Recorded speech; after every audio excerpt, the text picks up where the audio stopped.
اب میں دعوت کلام دوں گا جناب ماہر تعلیم معروف شاعر ادیب پروفیسر ڈاکٹر کاشف عرفان صاحب کو کہ وہ تشریف لائیں اور درد پنہا پر اظہار خیال کریں. تعلیم صاحب صدر، مہمان خصوصی، صاحب شام،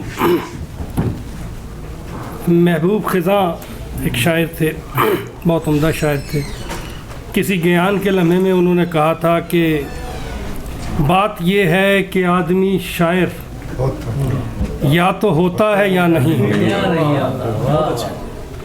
تو شاعری ایک ایسی صنف ہے اور ایک ایسا آپ کے اندر اٹھنے والا ایک ایسا جنون ہے، ایک ایسا تحفہ ہے جو رب کسی کسی کو عطا کرتا ہے. تو سب سے پہلے تو خضر سلیم صاحب کو کتاب کی اشاعت مبارک. وہ ایک تقریب میں افتخار عارف صاحب کا ایک جملہ یاد آتا ہے، کسی کے لیے انہوں نے کہا تھا کہ آپ کی یہ پہلی کتاب ہے اور پہلی کتاب شعر و سخن کی سرحدوں میں ایک پاسپورٹ کی طرح ہوتی ہے، یعنی یہ آپ کو ایسا پاسپورٹ ہے جو آپ کو اس میں داخلے کی اجازت دیتا ہے. تو آپ ماشاءاللہ پاسپورٹ کے حامل بھی ہو گئے اور خوبصورت غزلیں بھی آپ نے سنائیں. لکھا ہوا مضمون ہے لیکن وقاص نے کچھ ایسے سوالات اٹھائے، میں 2 منٹ کی گفتگو کرنا چاہتا ہوں. جدیدیت کے اوپر تھوڑا سا غزل کے حوالے سے قیوم طاہر صاحب بیٹھے ہیں اور میرے بائیں طرف عبدالقادر طابہ صاحب بیٹھے ہیں، اور یہ دونوں وہ شاعر ہیں جو غالباً اردو شاعری میں جن کا ایک نام بن چکا ہے ماشاءاللہ. اور قیوم طاہر صاحب سے تو ہم بہت کچھ سیکھتے ہیں اور یہ ہمارے ہم اثر ہیں، ان سے بھی یقیناً سیکھتے ہیں. 2001 میں جب 9/11 ہوا اس سے پہلے کی شاعری کا رنگ اور 2001 کے بعد یعنی 21ویں صدی کی شاعری کا رنگ بالکل مختلف ہو گیا. وہ مختلف اس لحاظ سے ہوا کہ شاعری، یہاں میرے پاس ہمارے سامنے صحافی بھی بیٹھے ہیں اور تاریخ کے طالب علم کے طور پر میں یہ جانتا ہوں کہ 2001 کا وہ سانحہ پاکستان کے لیے خصوصاً اور تمام مسلم دنیا کے لیے ایک بہت بڑا جو ہے وہ ڈراؤنا خواب بن کر آیا تھا، جس نے ہمارے لیے بہت سارے مسائل بھی پیدا کیے. ان میں سے بہت سارے مسائل ادبی بھی تھے. ادبی مسائل یہ تھے کہ جو موضوعات ہمارے چل رہے تھے ان سے ہٹ کر ہمیں ایک نئی طرز پر سوچنا پڑا. یعنی جو ہماری 80 کے دہائی کے شاعر تھے یا 90 میں جو شاعری کر رہے تھے وہ موضوعات ابھی ان کے ہاں جو ہے وہ محبت کے موضوعات موجود تھے، اور وہ ایسی محبت جو 21ویں صدی کے شاعر کی کھردری محبت کی طرح نہیں تھی. یعنی وہ موضوعات جو سماج سے کے دیے ہوئے کرب سے نکلتے ہیں، وہ ہمارے 21ویں صدی کے شاعر نے اس کو سنبھالا اور اس کو سینچا، اور وہ غزل جو ہے وہ بالکل مختلف غزل کی صورت میں سامنے آئی. قیوم طاہر صاحب موجود ہیں. خود قیوم طاہر صاحب کے ہاں 2001 کے بعد کی شاعری میں نے ایک مضمون پر پڑھا تھا، تفصیلی کام کیا، تو مجھے اندازہ ہوا کہ 2000 سے پہلے کی جو ان کی کتابیں تھیں ان میں جو لہجہ تھا اس میں وہ تلخی نہیں تھی جو اس کے بعد تلخی نظر آئی. تلخی سے مراد وہ کیفیت جو کرب سے پیدا ہوتی ہے، ایک ایسے کرب سے جس میں ہم کچھ کر نہیں سکتے، کرنا چاہتے ہیں لیکن ہمارے ہاتھ میں کچھ نہیں ہوتا. وہ بے بسی کی کیفیت جو ہے وہ ہمارے 21ویں صدی کے شاعر کے ہاں بھی آئی. اور وقاص عزیز بالکل ٹھیک کہتے ہیں کہ میر صاحب سے شروع ہونے والا جو سلسلہ ہے وہ خضر سلیم اور ان کے بعد تک چل رہا ہے. غزل میں ہم سب، مبشر نے بھی یہی کہا کہ غزل ایک ایسی رسی ہے جس نے ہم سب کو ایک باندھا ہوا ہے. وہ میر صاحب اور میر سے پہلے ولی دکنی اور ولی سے بھی پہلے قلی قطب شاہ تک یہ سلسلہ ہے جو چلتا آ رہا ہے. اور غزل جو ہے وہ ماشاءاللہ اسی طرح سے. ایک سوال ضرور پیدا ہوتا ہے، میں چاہوں گا جس پر قیوم طاہر صاحب گفتگو کریں تو اس کے اوپر ضرور گفتگو کریں کہ دنیا کی ساری بڑی شاعری جو انگریزی میں ہوئی وہ نظم کی صورت میں ہے، بلینک ورس کی صورت میں ہے، یا وہ جس کو ہم کہتے ہیں کہ قافیہ اور ردیف، بعض اوقات ان کے ہاں وہ یہ بھی آئے. جی تو وہ تمام بڑی شاعری اوڈیسیز سے لے کر اس کے بعد کی نظمیں شیکسپیئر کے یہاں بھی، ملٹن کے یہاں، اردو میں غزل جو ہے اس نے کسی دوسری صنف کو اتنی جگہ ہی نہیں دی. تو کیا فی زمانہ غزل جو ہے وہ صرف حظ اٹھانے کا ایک ذریعہ رہ گئی؟ بڑے بڑے مشاعرے ہوں، ہم سب بیٹھیں، کچھ واہ واہ کا سلسلہ ہو، اچھی غزل کے شعر پر داد دی جائے، یا اس سے کچھ اور کام بھی لیے جا سکتے ہیں؟ اس حوالے سے ضرور سوچنے کی ضرورت ہے کہ غزل نے جتنی جگہ لی ہوئی ہے، کیا غزل سے ہم اتنا کام لے رہے ہیں؟ کیا معاشرے کو سدھارنے کا، چلیے یہ تو ایک بڑا کام ہے جو مصلحین جو ہوتے ہیں وہ کرتے ہیں، لیکن شاعر کا ایک رول تو ہے کہ وہ تصویر دکھاتا ہے. کم از کم منٹو نے کہا تھا نا، اسے کسی نے کہا کہ تم بڑا ولگر لکھتے ہو، تو اس نے کہا تھا تمہارا معاشرہ برہنہ ہے، ننگا ہے، تم اسے کپڑے پہنا دو. میں کوئی دردی نہیں ہوں کہ اسے کپڑے پہناؤں، میں تو جیسا معاشرہ دیکھ رہا ہوں ویسی ہی گفتگو کر رہا ہوں اس کے حوالے سے. تو غزل کا کیا اس سے آگے بھی کچھ سلسلہ ہونا چاہیے؟ غزل کو اس سے آگے جانا چاہیے. خضر سلیم صاحب کا ایک مضمون میں ایک بار پڑھ چکا ہوں، میں اس کے مختصر سے 3-4 ان کے اشعار سناتا ہوں اور پھر اجازت چاہوں گا. لیکن یہ سوال میں چھوڑ کر جا رہا ہوں آپ سے بھی، عبد القادر تابہ، جنید آذر، ناصر، یہ جو یہاں ہمارے شعراء حضرات بیٹھے ہیں اور باقی بھی کچھ ناقدین بھی بیٹھے ہیں جیسے بھنگش صاحب ہیں، یہ سب اس حوالے سے ضرور سوچیں کہ اب ہمارے پاس کتنی گنجائش باقی ہے غزل کے اندر نئے مضامین کی، نئے موضوعات کی، اور کیا نئے موضوعات جو ہیں وہ اب اس طرح بڑھتے جا سکتے ہیں کہ نئی نسل کو ہم غزل کے ذریعے سے کوئی پیغام دے سکیں اور اگلے 20-25 سال میں اس معاشرے کی تطہیر کر سکیں، یا پھر ہمیں واپس نظم کی طرف جانا پڑے گا.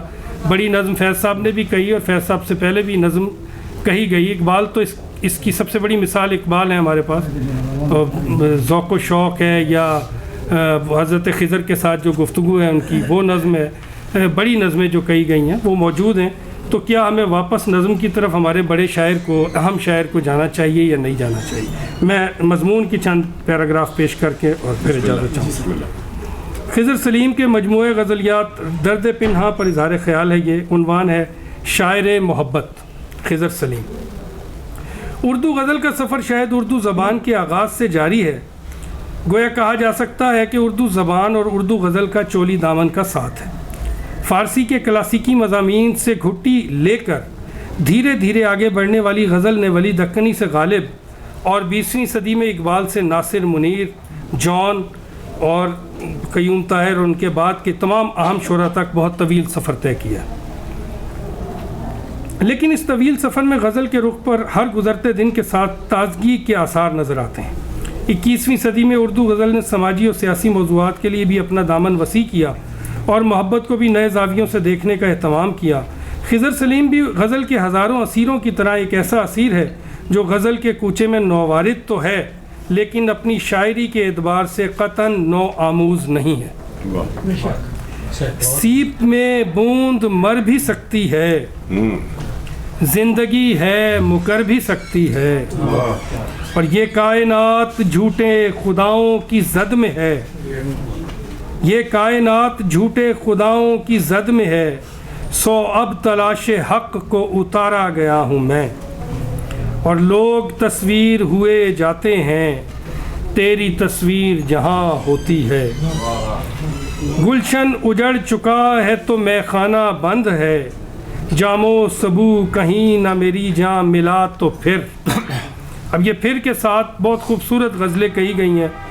میں نے پچھلے اس میں بھی ذکر کیا تھا، نوید ملک کی غزل اس میں بہت خوبصورت ہے، اور بھی کچھ قیوم طاہر صاحب کی غزل بعد میں نے پڑھی اور مجھے جو ہے وہ ظاہر ہے وہ تو سیکھنے کی چیز ہے ہمارے لیے. ان تمام اشعار اور ان جیسے درجنوں دوسرے اشعار میں ہمیں شاعر کا موضوعاتی تنوع بھی نظر آتا ہے اور فنی پختگی بھی. موضوعات کے حوالے سے دیکھا جائے تو 21ویں صدی کے ہر غزل گو کے ہاں آج کے سماج کے مسائل، دکھ، خوشیاں اور انسانی رویے نظر آتے ہیں. بالکل ایسے ہی خضر سلیم کے ہاں بھی کلاسیکی روایت کے استعار و جام و صبو، میخانہ، صنم، چراغ اور شباب میں ہمارے آج کے دکھ کو بیان کیا. یوں کہا جا سکتا ہے کہ خضر سلیم روایت سے جڑا ہوا ہمارے آج کا شاعر ہے. فقط ایک دیپک کی لو کاٹنے کو، کئی دیپ بستی کے تم نے بجھائے، اور اب تو دہلیز پہ سیلاب بلا آ پہنچا، کیا ہوئے لوگ وہ بستی کو بچانے والے۔ یہ وہ آج کا دکھ ہے جو ہمیں خضر سلیم اور ان کی طرح تمام ایسے شعراء کے ہاں نظر آتا ہے۔ خاموشی ہو تو صدا لازم ہے، حبس میں جیسے ہوا لازم ہے۔ بہت عمدہ شعر ہے جی، دوبارہ سماعت کیجئے کہ خاموشی ہو تو صدا لازم ہے، حبس میں جیسے ہوا لازم ہے، اور کیا ضروری ہے تیرے بعد بھی میں زندگی کا عتاب لے کے پھروں، اور شہروں سے ڈر لگنے لگا ہے، ویرانہ گھر لگنے لگا ہے۔ خضر سلیم کے ہاں ذات سے اجتماع کی طرف سفر نظر آتا ہے۔ عشق ان کے ہاں صرف ذاتی قلبی واردات نہیں بلکہ اس کا کینوس میں سے تم اور پھر پوری کائنات تک پھیلتا نظر آتا ہے۔ ذات، کائنات اور خدا کی مثلث میں بھی وہ نہ صرف الجھتے ہیں بلکہ اس الجھن کو سوال کی صورت میں پیش کرتے ہیں۔ یوں آج کے انسان کے دکھ کو وہ اس عہد کے تناظر میں بڑے سوالات کی صورت میں کرتاس و قلم کی امان میں دیتے ہیں۔ اثر نہیں ہے دعاؤں میں تیری اے واعظ، فریب یزداں سے نکلو میری دوا کر دو، اور یقین ہے دن بھی یہاں پر ضرور نکلے گا، گماں ہے جائے گا گھر سے عذاب بھی ایک دن، اور ہدایت تھی مقصود اس کو ہماری، ہمیں اس نے اتنے پیمبر دیے ہیں۔ عمومی سطح پر خضر سلیم کے ہاں ذاتی واردات، قلبی کیفیات نمایاں نظر آتی ہیں۔ ہجر و وصال کے لمحات، محبوب کی بے اعتنائی، معاملات دل اور محبت کی کہانی میں انسانی رویوں کو بیان کرنے کی صحیح کی گئی ہے۔ اگرچہ غزل کی 500 سالہ تاریخ میں یہ موضوعات اس قدر تختہ مشق بن چکے کہ اگر انہیں پامال موضوعات کہا جائے تو غلط نہیں ہوگا، لیکن عمدہ شعری صلاحیت کے حامل شعراء ان فرسودہ موضوعات میں بھی کوئی نہ کوئی نیا زاویہ دریافت کر لیتے ہیں۔ خضر سلیم نے بھی ان موضوعات عشق و محبت میں گاہے نئے زاویے دریافت کرنے کی صحیح کی ہے، جو ان کے ہاں اس حوالے سے بھی اچھے اشعار ملتے ہیں۔ تو نے دیکھا نظر بھر کے یوں ہی شاخ پر ایک کلی سا کھلا میں، تو نے دیکھا نظر بھر کے یوں ہی شاخ پر ایک کلی سا کھلا میں، اور وصل میں ہجر کو یاد کرتے رہے، رات اپنی اسی بات میں کٹ گئی، اور خاموشی جو مچائے ہے اندر میں وہی شور اٹھائے پھرتا ہوں۔ خاموشی جو مچائے ہے اندر میں وہی شور اٹھائے پھرتا ہوں۔ اور یہ شعر جو سرنامہ بننے کے لیے اس شعر کو اس کتاب کا سرنامہ بننا چاہیے تھا کہ ہوتے رہیں گے میری محبت پہ تبصرے، ہوتے رہیں گے میری محبت پہ تبصرے، میں شاعری کروں گا نصابوں میں آؤں گا۔ خضر سلیم کی شاعری صرف ہجر و وصال کے قصوں تک محدود نہیں کہ ان کے مزاج میں عصری حیثیت کے عناصر بھی شامل ہیں۔ وہ خواب دیکھنے والی آنکھیں بھی اپنی شاعری کی زنبیل میں رکھتے ہیں، اور درد میں مضطرب ہونے والا دل بھی۔ ان کی شاعری انہی خوابوں اور ان خوابوں کی تعبیروں کی تشکیل کی شاعری ہے۔ بدن پہ آئے گا عہد شباب بھی ایک دن، کبھی تو گائے گا نغمہ رباب بھی ایک دن۔ آخر میں خضر سلیم کی دریا صفت شاعری کو ایک چھوٹا سا مشورہ کہ مصرے کی بنت پر توجہ مرکوز رکھیں، ضعفات سے بچتے ہوئے جس قدر کسا ہوا اور فنی طور پر پختہ مصرع ہوگا، شعر کے ظاہری جمال میں اسی قدر اضافہ ممکن ہوگا۔ غزل کی دلہن کا جمال بہت فنی ریاضت کا متقاضی ہے۔ خضر سلیم کے ایک شعر پر اپنی بات ختم کرتا ہوں۔ میں لفظ لکھتا ہوں اس کو جمال دیتا ہوں، جمال دیتا ہے، میں لفظ لکھتا ہوں اس کو جمال دیتا ہے، وہ کون ہے جو قلم کو کمال دیتا ہے۔ بہت شکریہ۔